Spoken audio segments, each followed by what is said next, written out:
따라갈 수 없는 상황이 돼버렸잖아요. 이게 옛날에는 5천만 원, 1억 정도 올라가면 와 라고 했는데 요즘은 한 번 올리면 3억씩 올라가니까. 우리 간이 커졌구나. 간이 커졌어요. 네. 그러니까 자 이렇게 되면 어떤 현상이 발생하냐면 나 어떡하지? 큰일 났네. 빨리 팔고 다른 데로 가야 되나? 안 팔아야 되나? 이제 한마디로 멘탈이 좀 많이 흔들리는데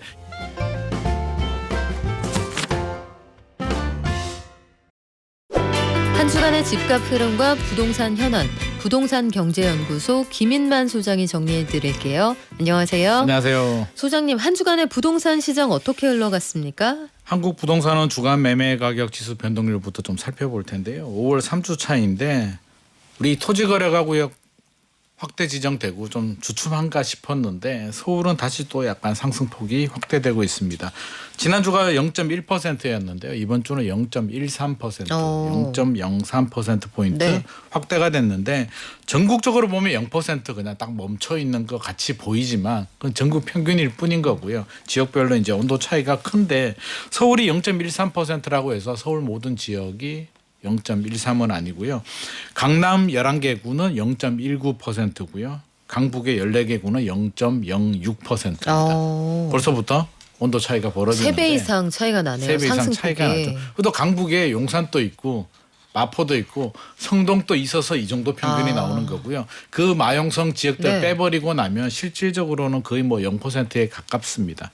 강남 같은 경우는 서초구가 0.32% 이게 뭐 0.18%까지 떨어졌다가 네. 다시 올라가고 있고요. 송파구도 0.3%, 또 강남은 0.26, 양천구도 0.22%. 사실 0.3%만 하더라도 상승률이 굉장히 높은 거잖아요. 우리가 한 3달 전이었나요? 토지거래가구역 풀렸을 때 0.8%를 경험하다 보니까 그러니까요. 눈이 높아져가지고 0.3% 뭐 이러는데 정신 차리고 보니까 0.1부터 우리가 과열, 0.2 급등, 0.3이면 폭등이라고 했는데 야 다시 거기까지 갔네요. 갔습니다. 그래서 지금 0.3인데 아마 네. 지금 분위기면 계속 앞으로 1주, 2주, 3주 지나갈수록 계속 올라갈 것 같습니다. 지금 분위기가 네. 멈출 분위기가 아닌 것 같고요. 인천은 뭐 마이너스 0.02에서 0% 보합인데 인천은 그 물량이 많은 송도가 있는 연수구하고 이제 서구가 좀 약세를 보여주고 있고요. 경기도도 마이너스 0.01%인데 여기도 지역 차이가 경기도는 온도 차이가 더 큽니다. 과천이 0.23%고요. 분당이 0.21%, 용인 수지도 뭐 0.17%인데 평택은 마이너스 0.13%, 그리고 안성시는 마이너스 0.11% 온도 차이가 극명하게 갈려지고 있습니다. 지방은 전체적으로 다 약세고요. 세종시만 상승인데 세종시도 지난주가 0.48%인데요. 이번 주는 0.3%. 그리고 세종시가 거래량이 이제 4월이 좀 많이 나오긴 네. 했는데 5월 거래량은 좀 많이 줄어드는 그 경향을 보여주고 있어서 세종은 좀 안정을 좀 찾고 있는 분위기인데 서울은 그렇지가 않은 것 같습니다. 자, 그런데 소장님 그동안 부동산 시장에 이렇다 할 변수가 딱히 없었거든요. 그렇죠. 기준금리가 이제 내일 결정이 될 텐데 내일 결정이 되면 인하가 될 거야는 우리가 예상을 합니다만 그럼에도 불구하고 대출금리가 뭐 소름 끼치게 크게 내려갈 것 같진 않은데 시장이 왜 다시 올라가는 거예요? 일단 기준금리 인하는 그냥 하나의 요소이고요. 뭐 충분히 예상을 했죠. 네. 인상을 한다 그러면 이건 무슨 일이야 라고 하겠는데 뭐 인하를 하면 대출금리 뭐 내려가겠지? 최근에 약간 내려가긴 했더라고요. 시중은행의 평균 대출금리가 네. 0.39% 정도까지는 내려온 것 같고 뭐 코딱지만큼 내려왔더라고요. 근데 시중의 네. 심리는 그런 것 같아요. 기준금리 이번에 안 내리면 하반기 내리겠지 뭐. 이번에 내려도 하반기 내리겠지. 어차피 내려가는 거 아니야? 시간은 우리 편이야라는 생각을 좀 가지고 있는 것 같고요. 지금 가장 문제가 되는 게 이제 서울인데 서울에서도 뭐 더 크게 본다면 돈이 없거나 아니면 집이 뭐 저가 주택들 한 채 가지고 있는 분들은 아예 신경 자체를 쓰지도 않습니다. 그냥 뭐 강남 집값 올라가도 나하고 무슨 상관이야라고 하는데 상관이 있는 분들 있잖아요. 제가 어제 전화 받은 분 같은 경우는 용산에 한 채, 네. 마포에 아파트 한 채를 가지고 있으면 나름 괜찮잖아요. 부자죠. 부자잖아요. 네. 나름 부자라고 생각하고 살았고 이거 두 채를 팔고 똘똘한 한 채가 트렌드니까 이참에 강남으로 입성을 해볼까라는 생각을 가지고 있다가 올해 초에 일단 여행을 좀 갔다 오자라고 해서 여행을 좀 길게 갔다 왔는데 갔다 오고 나니까 강남 집값이 불이 붙어가지고 올 초 볼 때하고 지금이 10억 정도 차이가 난다고 합니다. 아니 여행을 뭐 한 반년 갔다 오신 거 아니에요? 여행 갔다 오고 어영부영하다 보니까 이제 그렇게 돼버렸는데 야. 이제 따라갈 수 없는 상황이 돼버렸잖아요. 이게 옛날에는 5천만 원, 1억 정도 올라가면 와라고 했는데 요즘은 한 번 올리면 3억씩 올라가니까 우리 간이 커졌구나. 간이 커졌어요. 네. 그러니까 자 이렇게 되면 어떤 현상이 발생하냐면 나 어떡하지? 큰일 났네. 빨리 팔고 다른 데로 가야 되나? 안 팔아야 되나? 이제 한마디로 멘탈이 좀 많이 흔들리는데 이런 분이 저는 한두 분이 아닌 것 같습니다. 소위 말해서 언제라도 나는 팔고 상급지로 갈 수 있다라고 생각하신 분들이 가지 못하겠다라는 지금 불안감에 휩싸이면서 서울의 핵심 지역들이 지금 굉장히 요동을 치고 있고요. 최근에 전화도 많이 오더라고요. 저한테. 목돈 연구소 보고 전화 오나? 그런 것 같아요. 네. 모르는 번호로 전화 와가지고 어떻게 해야 되냐고 하는데 뭐 전들 어떻게 하겠습니까? 아니 근데 소장님 약간 조금만 삐뚤어져 보면 꼭 가야 돼요? 용산 마포도 좋잖아요. 좋죠. 네. 그래서 저는 보유에도 충분한 그냥 가치를 계셔도 될 가지고 것 있는데 같은데. 심리적으로 네. 그러니까 그냥 가지고 있어도 충분히 행복하게 잘 살 수 있음에도 불구하고 멘탈이 흔들리니까 지금 모든 게 다 흔들리고 한마디로 목표가 상실이 되다 보니까 많이 불안해하고 있는데 저는 심리인 것 같습니다. 그러다 보니까 7월에 스트레스 DSR 3단계 시행이 되잖아요. 네. 별거 아니잖아요. 그냥 대출 한도가 좀 줄어들고 알아서 계획대로 하면 되는데 한도 줄어들기 전에 빨리 사야 되는 거 아니야라는 또 왜곡 인지를 하고 있어서 결국에는 또 집값을 부추기는 것이 아닌가 하는 생각이 듭니다. 지금 이런 현상이 네. 강남 3구, 용산구는 뭐 당연하고 강동구, 동작구 최근에 동작구가 31억 2천만 원 나왔잖아요. 마포, 성동 이런 지역들 정부가 규제 카드 이제 꺼내 들겠다고 하는데 아마 조만간에 묶일 것 같습니다.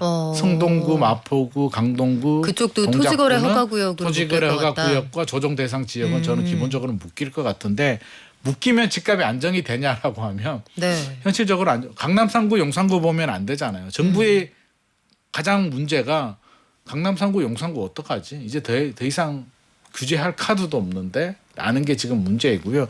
다른 지역들 규제하고 나면 제 생각에는 지금 분위기라면 동대문구나 영등포나 이런 지역들로 풍선 효과 충분히 생길 수도 있을 것 같습니다. KB부동산에 따르면 네. 서울 아파트 매수 우위 지수가 63.1이에요. 전주 대비 3.5포인트 올랐는데 강남 11개 구는 73.7, 7.2포인트 올랐습니다. 100 이하니까 여전히 매수자 우위 시장인 거는 맞습니다만 이게 요즘 똘똘한 한 채잖아요. 네. 강남이라고 다 오르는 것도 아니고 강남에서 역세권의 신축 아파트, 재건축 아파트 위주로만 올라가고 있기 때문에 인기 단지들은 매수 우위 지수가 저는 100 이상이라고 생각합니다.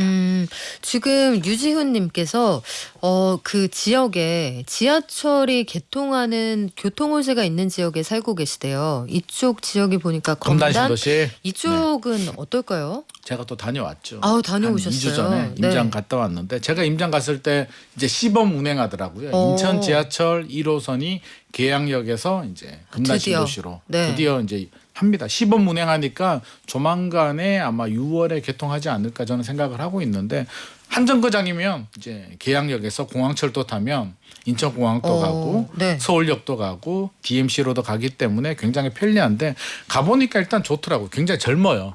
도시가 도시 자체가 7만 세대 정도 되는데 도시 자체가 굉장히 활력이 넘치고 초등학교도 증축하고 요즘 분위기에 증축 야 요즘에 증축하는 초등학교가 있어요? 있더라고요. 그래서 금단신도시가 젊고 부동산 사장님 얘기 들어보니까 강남이 아니고 서울 접근성이 가장 가깝잖아요. 인천에서 네. 신도시인데 가장 좋은 아파트가 역세권에 이제 아라역 주변에 역세권에 신축 아파트 가장 좋은 게 8억 정도 합니다.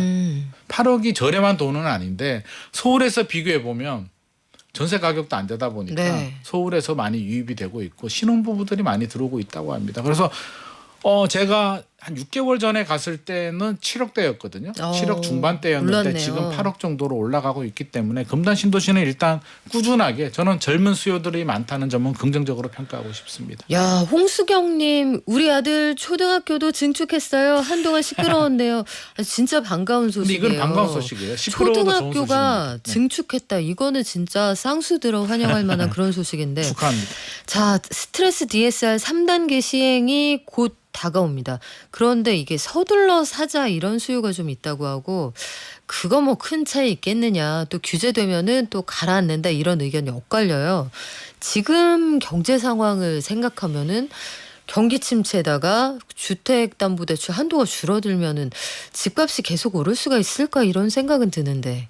계산적으로는 그런데 부동산은 뭐 계산적으로 논리적으로 돌아가지 않는 것 같습니다. 상식적으로 강남 아파트가 60억 70억은 아무리 생각해봐도 우리가 이제 건물 가격을 가치를 평가할 때 네. 원가법이라고 하잖아요. 땅값의 건물 가격을 아무리 평가해도 70억이 나올 수가 없거든요. 그렇죠. 이거는 빌딩도 아니고 그러니까요. 말도 안 되는데 거래사례 비교법 접해 아파트와 같이 비교하다 보니까 이제 이런 가격이 형성이 되는데요. 강남 3구 용산구 같은 경우는 이제 소득으로 살 수 없는 시장입니다. 아무리 전문직이 노력해도 살 수가 없는 시장이고요. 자산 시장입니다. 내가 자산을 가지고 있는데 팔고 갈아타거나 부모님한테 받은 자산을 가지고 사는 시장이기 때문에 소득으로 대출 규제하는 DSR 규제가 전혀 영향을 받지 않는 시장이고요. 영향을 받는 시장이 이제 경기도, 인천, 서울 외곽 지역인데 불안하니까 최근에 급하게 당겨서 이제 거래를 좀 하더라고요. 최근에는 제가 동탄하고 송도도 다녀왔는데 뭐 서울처럼 막 폭발적으로 이런 분위기는 아닌데 조용하게 이제 거래는 되고 있고요. 스트레스 DSR 되기 전에 좀 움직여야 되지 않나라는 생각을 좀 가지고 있고 서울 상황을 좀 예의주시는 하고 있더라고요. 결국에는 서울 집값이 더 올라가게 되면 풍선 효과 타고 내려오지 않겠냐라는 생각을 가지고 있기 때문에 수도권 지역들은 아마 차기 정부에서 굉장히 예의주시를 해야 되고 곤혹스럽게 한강을 두고 남북의 아파트 가격 차이가 역대 최대로 벌어졌다고 하는데 통계를 좀 볼까요? 네, 최대로 벌어졌습니다. 이번에는 부동산 R124 우리가 또 우린 공정한 방송이기 때문에 이번에는 또 부동산 R124 네. 통계도 통계도 한번 가지고 왔는데요.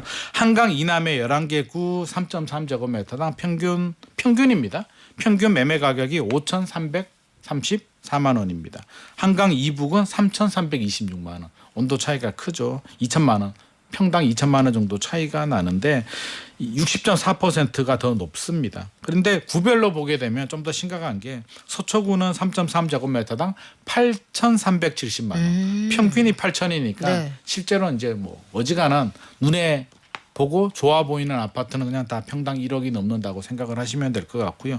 강남구 8천만 원 넘고요. 송파구 6천만 원, 용산구 6천만 원 넘었고요. 강동, 마포, 성동, 광진구도 다 4천만 원 넘었습니다. 평균이 4천만 원 넘었다는 얘기는 마음에 드는 아파트는 적어도 6천만 원 이상 넘어가고 있기 네. 때문에 이게 2, 3년 전에 강남 가격이거든요. 강남 가격이 평균 4천만 원인데 이제 3년 지나서 강남 아파트 살 수 있는 가격에 이제 마용성 아파트를 네. 살 수밖에 없는 상황입니다. 자, 요즘에 그 초등학교 얘기 지금 우리 배틀 붙었는데요. 유지은 님께서 헐 12반까지 있는 학교가 요즘도 있나요? 저 국민학교 다닐 때도 10반이었는데 어마어마하네요 하셨고 국민학교. 심은영 님이 검단 사시는구나. 요즘 학교 학년별로 반이 3반에서 5반 정도 있다고 하는데 검단은 12반까지 있다고 하더라고요. 12반까지요. 전미란 님이 신도시에 초등학교를 품고 있는 요쪽은 아이들이 많아서 아산인데 충남 아산도 초등학교 증축하는 곳 많습니다 해주셨어요. 근데 이게 또 고민이 되는 부분이 이 필요한 곳에 필요한 평형이 그때그때 공급이 되면 좋은데 수급이 항상 안 맞잖아요. 안 맞죠. 안 맞죠. 요즘 보니까 대형 아파트 선호도가 높아진다고 하는데 이게 언뜻 이해가 안 가는 게요, 소장님. 1인 가구가 늘어난다고 하고 핵가족화가 시작된 지는 몇십 년이 됐는데 대형을 좋아합니까? 우리가 통계는 정확히 봐야 되는데요. 분석을 좀 해보게 되면 대형을 좋아한다라기보다는 상대적인 평가입니다. 그래서 상대적으로 대형이 그동안 안 올랐기 때문에 저평가가 된 부분이 있고요. 서울 같은 경우는 전용 135제곱미터 초과 대형 아파트 상승률이 전월 대비 0.68%, 60제곱미터 이하는 0.22%인데 사실 상대적 저평가 안 올랐기 때문에 최근에 이제 똘똘한 한 채 현상에 너무 비싸니까 네. 25평도 너무 비싸니까 그나마 같은 값이면 차이가 많이 줄어들었거든요. 조금 더 보태서 큰 평수 사지라는 심리 때문에 대형이 많이 올랐는데 전국은 대형 135제곱미터 초과 상승률이 0.13%밖에는 되지 않습니다. 그래서 우리가 착각하면 안 될 것 같고요. 똘똘한 한 채가 노무현 정부 때처럼 중대형이 아닙니다. 지금은 아니고 서울만 예외적으로 저평가였기 때문에 가격 차이가 줄어드니까 34평 살 바에는 44평 사자라는 심리가 강해지고 있는데 대형 같은 경우에 수도권 외곽이나 지방 같은 경우는 진짜 인기가 없습니다. 안 팔립니다. 안 팔리는 이유가 일단 관리비가 높고요. 네. 그래도 절대 가격이 높기 때문에 팔고 갈아타려고 하시는 분들이 안 팔려서 못 가는데 제 고향에도 제 친척분 중에도 대형 아파트를 하나 가지고 있는데 팔고 이제 자녀 집으로 갈아타고 싶은데 몇 년째 지금 안 팔리고 있습니다. 그래서 대형이 트렌드는 아니다는 점 말씀드리고 싶습니다. 그래요. 이게 좀 국소적으로 지역에 따라 다른 것 같은데 귀엽다. 천안 14반까지 있어요. 이지영님. 진주 10반까지 있습니다. 자둔에. 그리고 천안에 사는 조카가 다니던 중학교 신축한 학교로 올해 초에 전학 갔는데 여기도 학교들이 많이 생겼나 봐요. 아산 18반 이거 센데요. 1등이다 1등. 자, 그런데 지금 공급이 좀 부족하다 이런 이야기가 나온 지 한참 됐잖아요.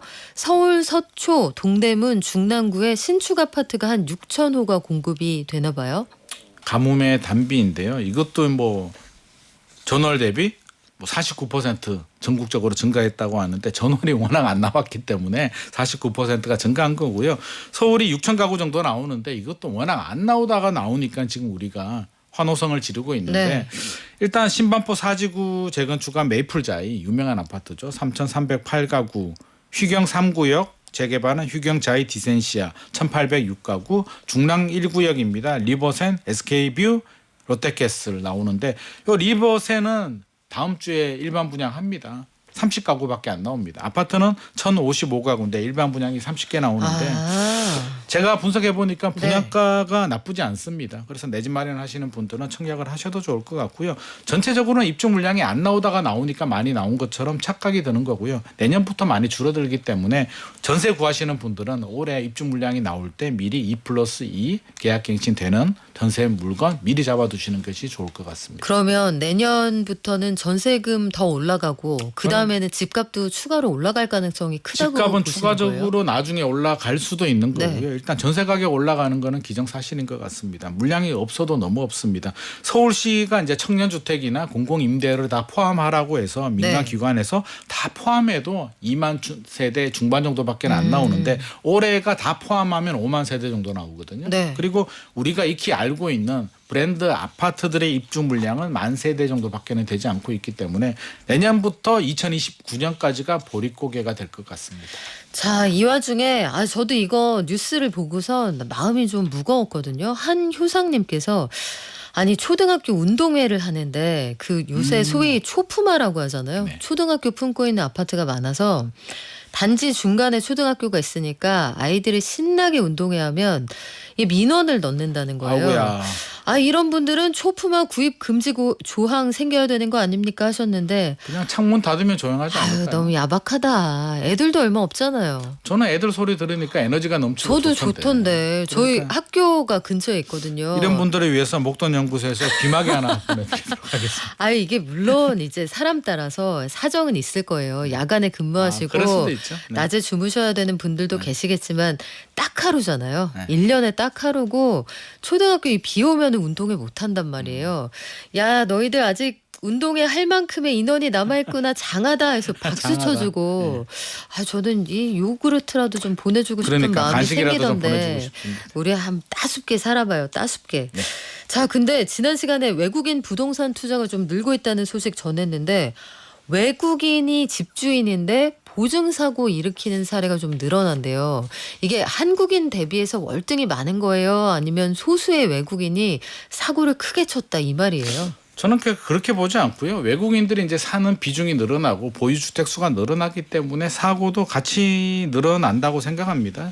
1분기 외국인이 이제 임차 보증금 한마디로 전세 사고를 친 분들이 45명이고요. 보증사고 건수는 58건, 허그가 대위 면제한 금액이 147억인데 중국인이 좀 많습니다. 네. 90% 이상인데 이것도 색안경을 끼면 안 되는 게 중국인이 집을 많이 샀기 때문에 보증사고도 많이 발생을 하는 거고요. 2024년에 임대인이 외국인 임대 사고가 40명인데 지금이 45명 뭐 이 정도 되니까 사실 이거는 우리가 색안경을 끼면은 저는 안 될 것 같습니다. 그런 관점에서 제가 좀 소개를 해드리는 거고요. 보유 주택 수가 늘어나니까 사고가 나는 거고 한국인들도 사고 많이 치고 있습니다. 여기서 중요한 거는 외국인이 중요한 게 아니라 사고가 꾸준히 늘어나고 있다는 거고요. 우리 국가 차원에서 사고 안 나도록 안전한 계약 시스템 빨리 좀 구축해주면 좋을 것 같습니다. 네, 그래요. 그리고 지금 운동회 얘기하니까 이게 다 불 붙었어요. 지금 아유 이래서 요즘은 학년별로 운동회예요. 부모님도 없이. 아 진짜요? 당신은 한때 어린이였어요. 마음 곱게 써야죠. 박미경님. 그리고 김명심님이 우리 명심이 언니 오셨구나. 저희 운동회 때는 시골 동네 잔치였는데 아유 인심 야박하네요 하셨어요. 청백전하고 해야 되는데. 애기들이 힘차게 소리 지르고 막 떠들면 막 너무 귀엽지 않아요? 저는 그 소리 자체가 너무 좋더라고요. 에너지가 너무 좋은데 막 공차고 그러면 전 막 창문 열고 들여다보거든요. 좀 하는데 오늘 빨간 팀 이렇게 왠지 보는데. 좀 부럽잖아요. 저 시절이. 그러니까요. 네. 우리 끝으로 서울시가 초고령 사회 대응을 위해서 시니어 주택 13,000가구 공급한다고 하는데 이거 어떻게 사업성이 괜찮을까요? 저는 사업성이 뭐 어떻게 할지는 좀 지켜봐야 되겠는데 SH공사가 다 하는 건 아니고요. 2040년까지 민간이 그러니까 민간한테 용적률 인센티브 100% 주고 분양 물량 좀 늘려주고 해서 민간 참여를 유도하겠다는 겁니다. 그래서 민간이 참여 안 하면 현실적으로 어렵기 때문에 건설 경기 좋지 않잖아요. 일단 계획이 나왔고 실현 가능성에 대해서는 앞으로의 숙제라고 생각을 합니다. 그래요. 뭐 여러 가지 혜택이 좀 주어지겠죠. 지금까지 부동산경제연구소 김인난 소장이었습니다. 고맙습니다. 감사합니다.